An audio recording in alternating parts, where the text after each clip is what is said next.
Roman ve Sovyet halkının otomobilini üretmek isteyen Romanya, 1969'da Dacia'yı kurar. Renault 12 lisansı altında üretilen Dacia 1300 ve modernize edilen versiyonları 35 yıl boyunca Romanya halkının arabası olur.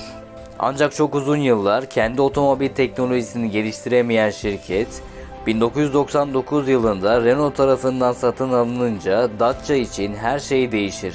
Şirket hem teknolojik hem de rakiplerine göre çok daha ekonomik otomobiller üretmeyi nasıl başardı? Dacia'nın hikayesi başlıyor.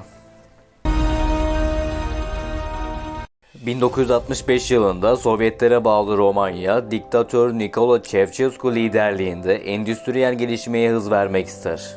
O yıllarda otomotiv endüstrisinde Batı'ya göre çok geride olduğunu fark eden Sovyetler, otomobil teknolojilerini geliştirmeye karar verir. O dönemde Moskviç ve Volga firmaları Sovyet arabalarını üretse de üretim çok yetersizdi. Moskviç ürettiği ekonomik, dayanıklı otomobillerin %50'sini Finlandiya, Norveç ve bazı Avrupa ülkelerine ihraç ederken, Volga şirketi ise düşük kapasiteyle Komünist Parti yetkilileri için lüks otomobiller üretiyordu. Yetersiz otomobil üretimi ve Sovyet halkının alım gücünün düşük olmasından dolayı halkın çok küçük bir kısmı otomobil sahibiydi. Ulaşımda ise otomobillere olan ihtiyaç giderek artıyordu. Bu sorunu çözmek isteyen hükümet, Sovyet halkının otomobilini üretmek için harekete geçer. Ekonomik gelişmeye hız vermek isteyen ve Sovyetlerin ağır etkisi altındaki Romanya, yurt dışından otomobil ithal etmek yerine hem Romanya hem de Sovyet halkının otomobilini üretmeye karar verir. Ülkenin otomobil sektöründe az da olsa tecrübesi vardı. 1945 yılında Malaksa şirketi az sayıda otomobil üretse de seri üretime geçemez.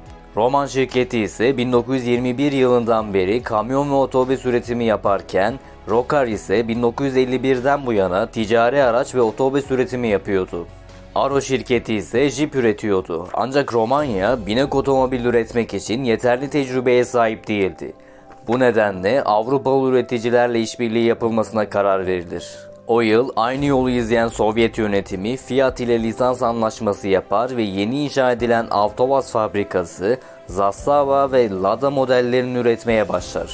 Romanya'da partner bulmak için batıya döner. Hedef 1 litre ve 1.3 litre motora sahip orta sınıf, zorlu Sovyet iklim koşullarına dayanabilecek ekonomik bir model bulmak olur. O yıllarda Avrupa'da halkın arabası olabilecek modeller Fiat 1100, Alfa Romeo GT 1300, Austin Mini, Peugeot 204 ve Renault 10'du.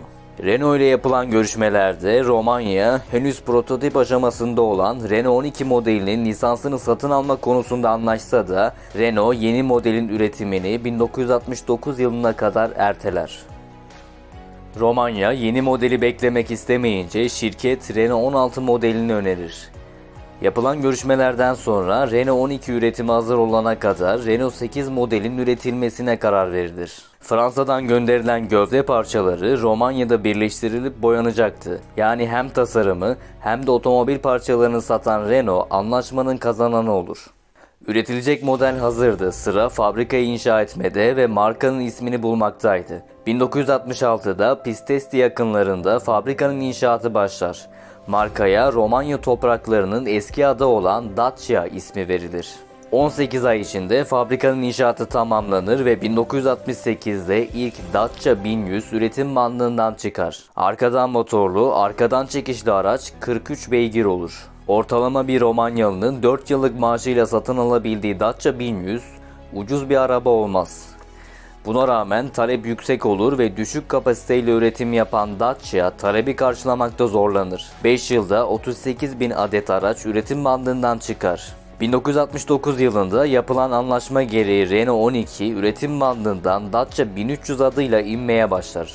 Arkadan motorlu, arkadan çekişli 1960'ların teknolojisinde kalan Renault 8, Fransa pazarında Peugeot 204 ile rekabet edemeyince Renault, önden motorlu, önden çekişli Renault 12'yi geliştirmişti. Romanya'da Dacia 1300 ile çok daha modern bir otomobile kavuşur. Dayanıklı, her türlü yol koşulunda ilerleyebilen, konforlu, yakıt tasarruflu ve ekonomik model Romanya halkı tarafından büyük talep görür. Modelin ısıtmalı arka cama, radyoya ve lüks döşemeye sahip versiyonları Komünist Parti liderleri tarafından kullanılır.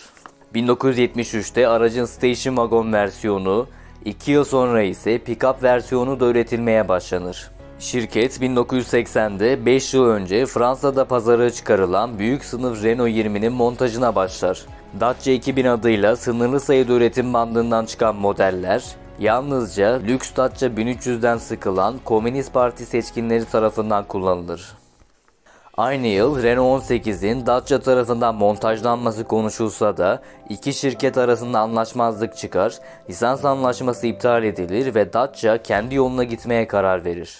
1982'de Dacia 1300'ün yanında modernize edilen Dacia 1310 da üretim bandından çıkmaya başlar. Model 1975 Renault 12'nin modernize edilen versiyonuna benzer.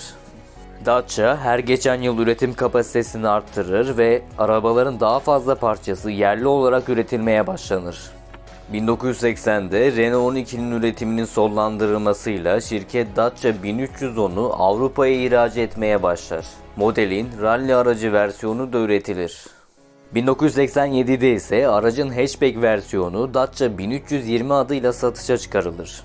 1980'lerin başında arazi aracı üretimi yapan Arrow tarafından Dacia 1300'ün parçaları kullanılarak üretilen Ara-10, Dacia Duster adıyla yurt dışına ihraç edilmeye başlanır. Araç Renault Rodeo modelinden esinlenir.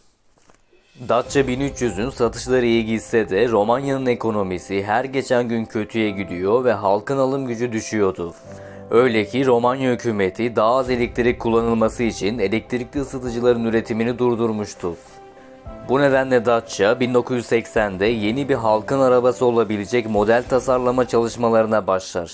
Yeni model 2 yetişkin, 2 çocuk kapasiteli, 70 km/saat hıza ulaşabilen, ucuz ve yakıt tasarruflu bir otomobil olmalıydı. Kötü ekonomi nedeniyle gittikçe popülerliği azalan Romanya lideri Nicolae Ceausescu maliyetleri düşürmek için Dacia tasarımcılarını yeni modeli teneke kutularıyla aynı kalınlıkta metalden üretmeye zorlar.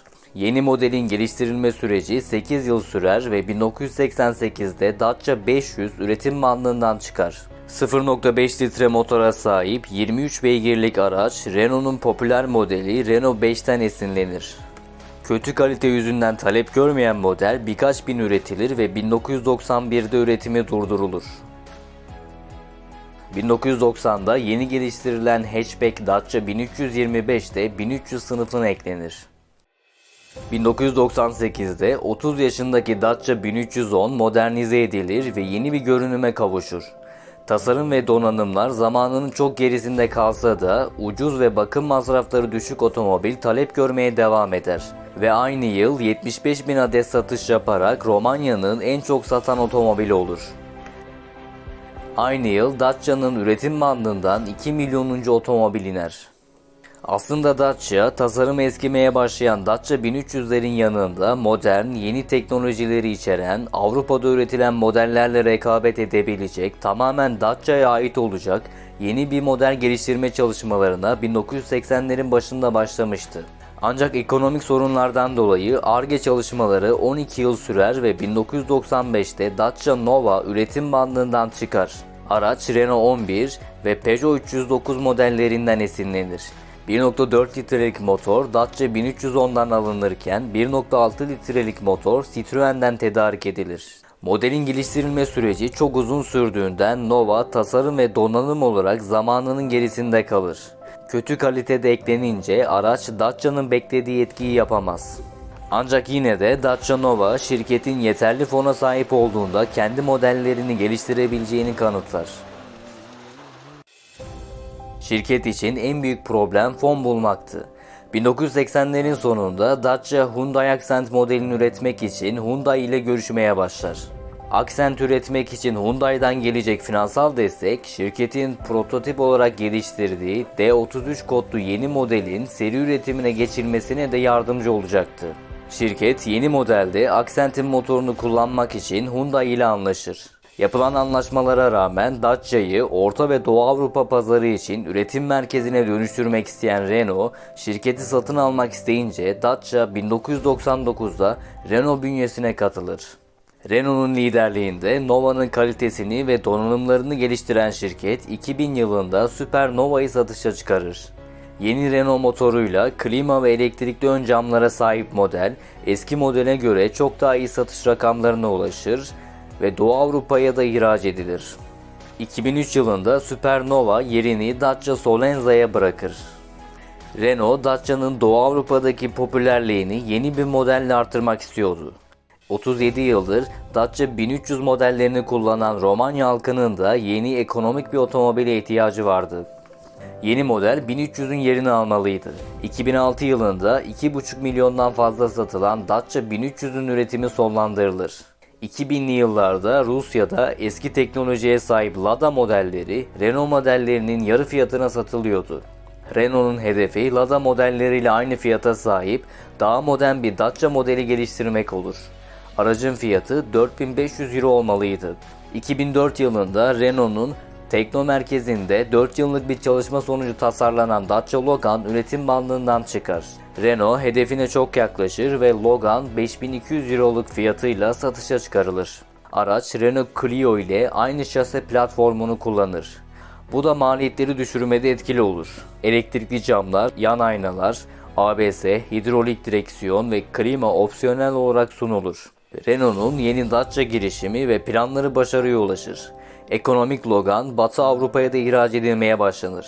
2007 yılından itibaren 4 ülkede üretilmeye, 8 ülkede montajlanmaya başlanan Dacia Logan, 51 ülkede satılmaya başlanır. Aynı yıl modelin hatchback versiyonları Dacia Sandero ve Sandero Stepway isimleriyle satışa çıkarılır. Aracın pick-up ve ticari araç versiyonları da üretim bandından çıkar.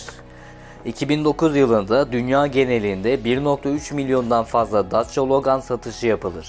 Euro NCAP testinden 3 yıldız almayı başaran Logan'ın ekonomik, yakıt tasarruflu, bakım masraflarının düşük olması bu başarıyı getirmişti.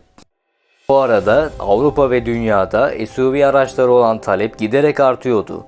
Bu pazar için Renault'un yeni atağı 2010 yılında satışa çıkarılan Dacia Duster olur. Sınıfının en ekonomik, yakıt tasarruflu otomobili olan Duster da pazarda büyük etki yapar. 2011 yılında Autobest ödülünü kazanırken Avrupa Yılın Otomobil yarışmasında finale kalmayı başarır. 2012 yılında şirket Logan'ı yenilerken pazara Dacia Docker ve Dacia Logi olmak üzere 2 yeni model çıkarılır. Renault Kangoo'nun satışlarını korumak için Docker'in Van versiyonunun Batı Avrupa'da satışa çıkarılmasına izin vermez. Dacia'nın markayı sırtlayan modelleri Sandero ve Duster olur. 2012 yılında ikinci jenerasyon Sandero üretim bandından çıkmaya başlar. Hava yastıkları ve geliştirilen güvenliğe rağmen Euro NCAP testlerinden 3 yıldız almaya devam eden Dacia modelleri güvenlik konusunda rakiplerine göre geride kalır. Avrupa'da hidrolik direksiyona, ısıtmalı aynalara, park sensörüne, ABS'ye, acil durum fren asistanına, klimaya sahip Sandero 10.000 euronun altında satıştayken Renault Clio'nun satış fiyatı 16.000 eurodan başlıyor. Bu da Dacia'nın neden çok satıldığını açıklıyor. Gelişen teknolojiler ve eklenen özelliklerle otomobil fiyatları her geçen yıl artarken Renault'un liderliğinde Dacia dünyada halkın arabası ihtiyacını karşılamaya devam ediyor.